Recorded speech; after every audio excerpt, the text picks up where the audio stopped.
Hey everyone, before we get into the film history lesson, I want to go over some of the stuff that goes along with your final paper. So your final paper is due on the very last day of class, but we'll be doing some things along the way to make sure that you're keeping up with things, that you're researching properly, that you're formatting properly, that you're doing all of the things necessary to pull off this paper.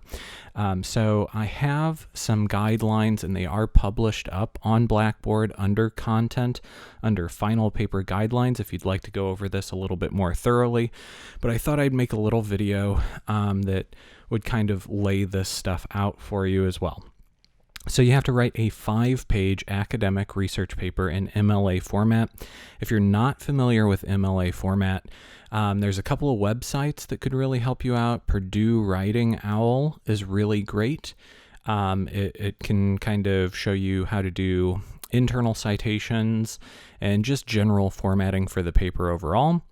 Also, there are works cited page formatters. So like EasyBib.com is the one that I generally use, but I think there's like Noodlebib as well. Either one is probably going to do just fine for you. And that will automatically format your sources for a works cited page in a way that's not going to have too many issues. You may find a few things that are a little bit off about it that need to be corrected, but for the most part, it should format things really well for you. So this may be self-explanatory, but your paper must be about film history in one way or another. It doesn't have to be about any of the topics that we covered in class. In fact, I would prefer if you did not just cover like German Expressionism or Soviet montage or any of the things that we kind of covered as lessons in the class. You can kind of dig deeper into a specific aspect of those things if something really sort of drew your interest with those topics. You can also go and research something that maybe we didn't cover. So film noir, which we, kind of touched on for a moment, but didn't really cover. You can certainly do a paper about the film noir movement.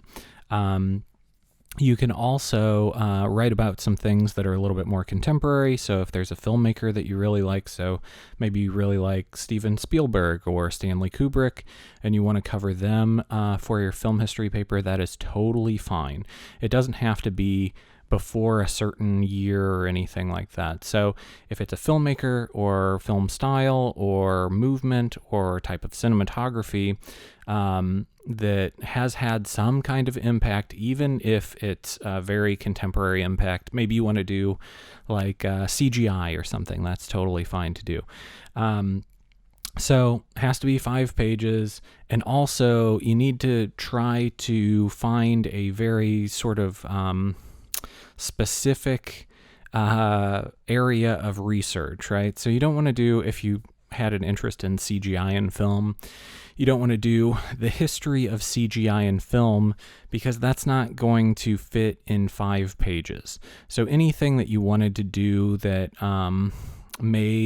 you may find as a whole book, that's probably not an appropriate topic for a 5-page paper.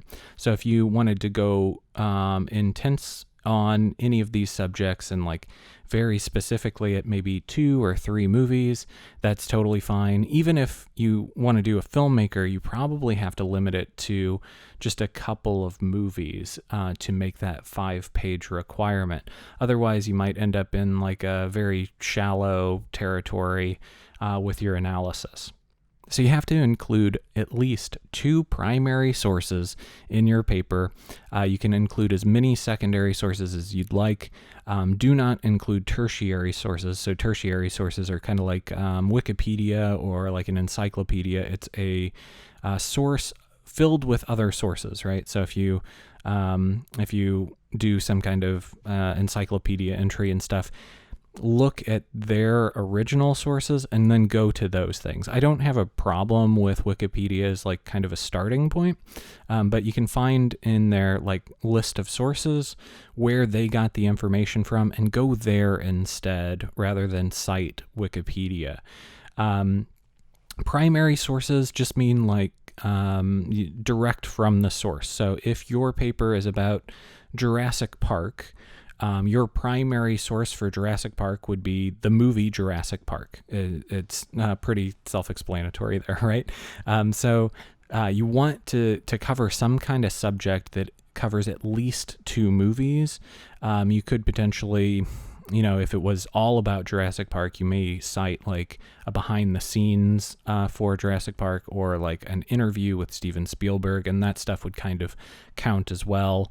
And any secondary sources would be like critical responses to the film, or anyone's like scholarly research about the film. So like one source is a bit separated from the actual primary source of information. So since this is an online class, we don't really have a last day of class, but we do have like a last week of class where, you're probably finishing most of your final exams. There's no final exam in this class. It's just the paper, but then there's also a presentation on the paper. So you have a 4 to 6 minute presentation that you have to do on the findings that you made while researching your paper. It has to include some kind of audio-visual element, so if you want to do a PowerPoint, that's fine. If you want to show a short video clip, that's fine.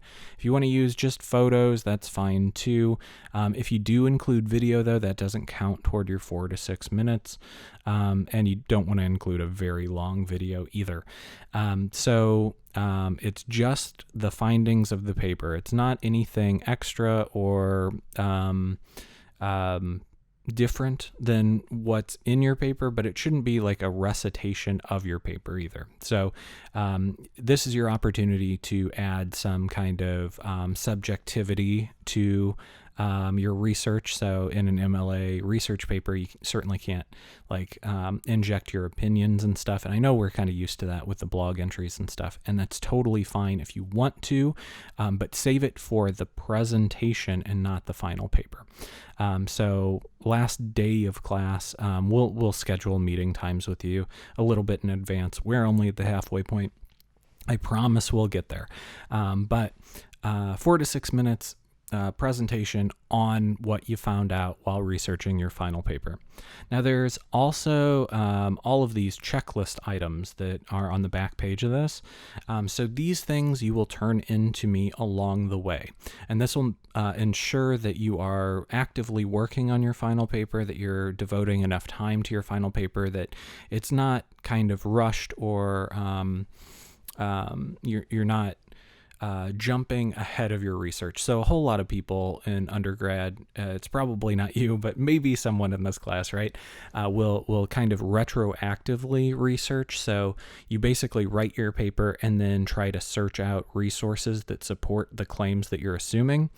And that's one way to do it, but that's not a good way to do it. So we're going to make sure that you're researching before you're writing, and that you're kind of following the format properly as well. So on March 22nd, you will turn in a thesis statement. So a thesis statement is just one sentence. It's a single sentence that kind of encapsulates the entire paper. So I had a couple of examples up here. Let's see what they are. Fritz Lang's directing style shifted significantly after the advent of synchronous sound. Okay, so that would be one sentence that tells us what the whole paper is going to be about, right? So it is a full sentence. It's not like a topic. It's not Fritz Lang's directing style, right? That's not a full sentence.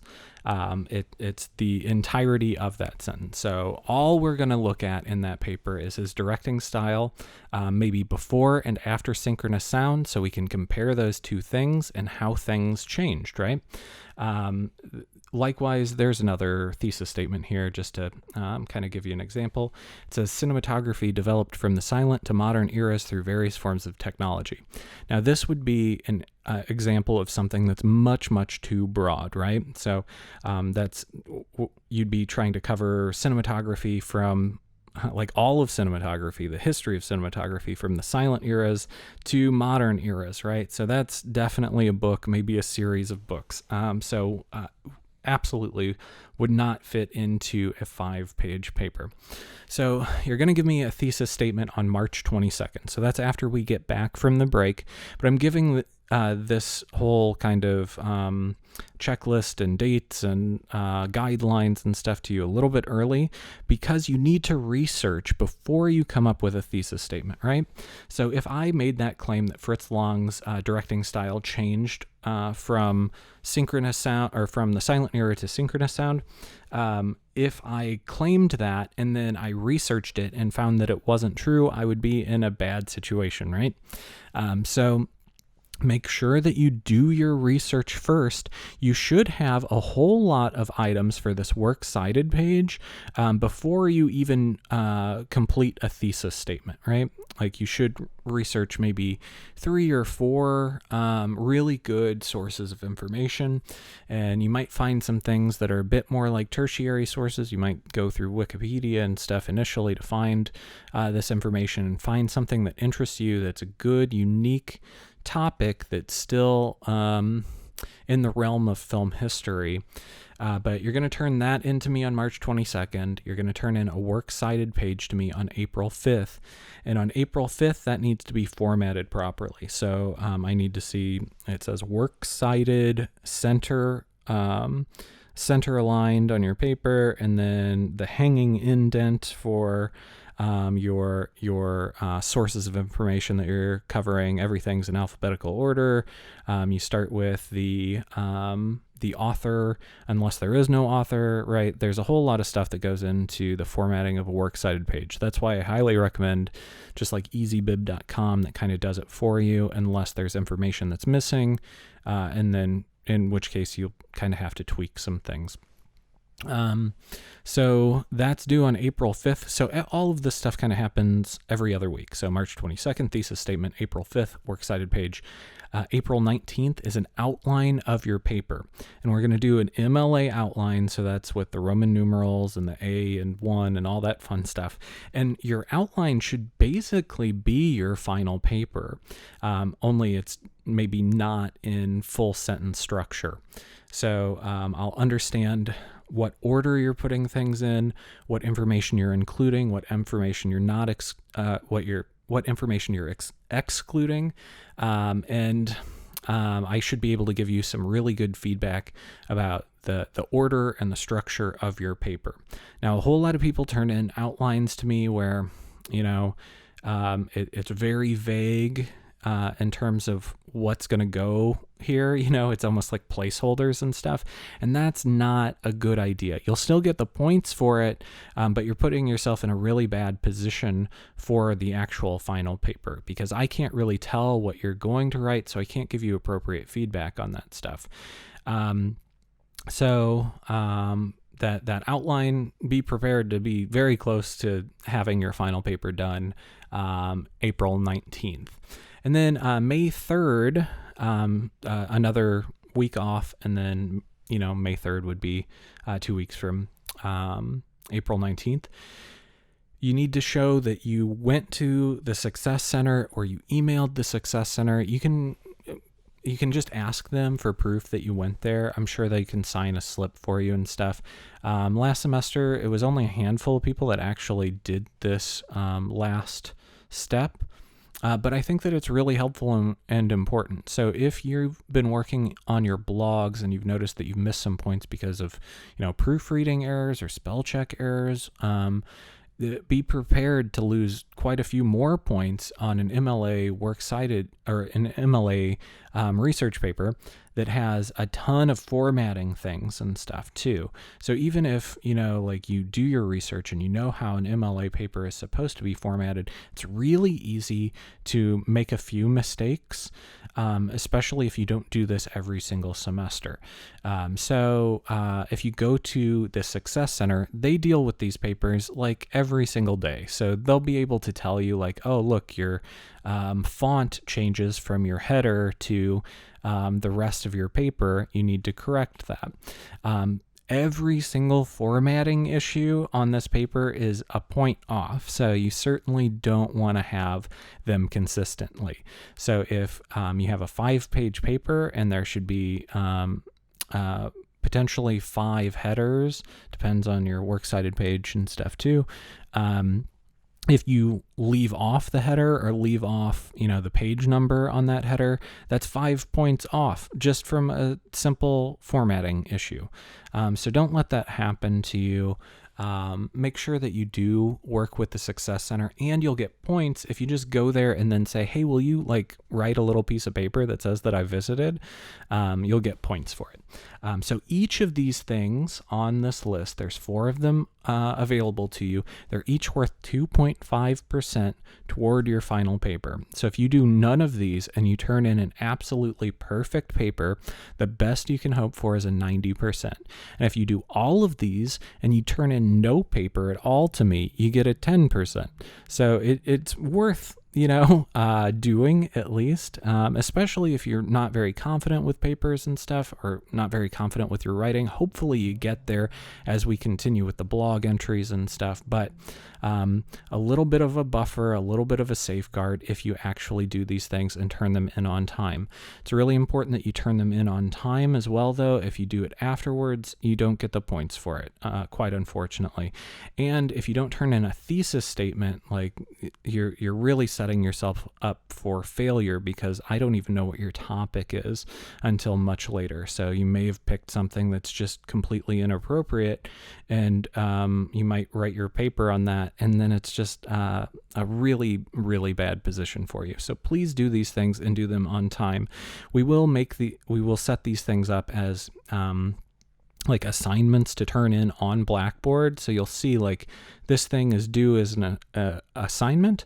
You can attach documents. So that's what I would recommend for everything except for maybe the thesis statement. If you just want to type in, the thesis statement, it's a single sentence into the little comments box, that's totally fine.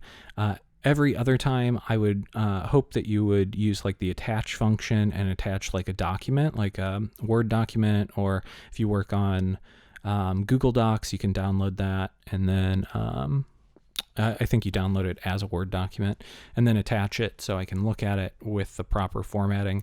If you take your works cited page with all the nice hanging indents and stuff and copy it and paste it into the comments section, I'm not going to be able to give you feedback on the formatting. And that's really most of the reason why you're probably turning it in, other than me telling you, oh, good job on your research.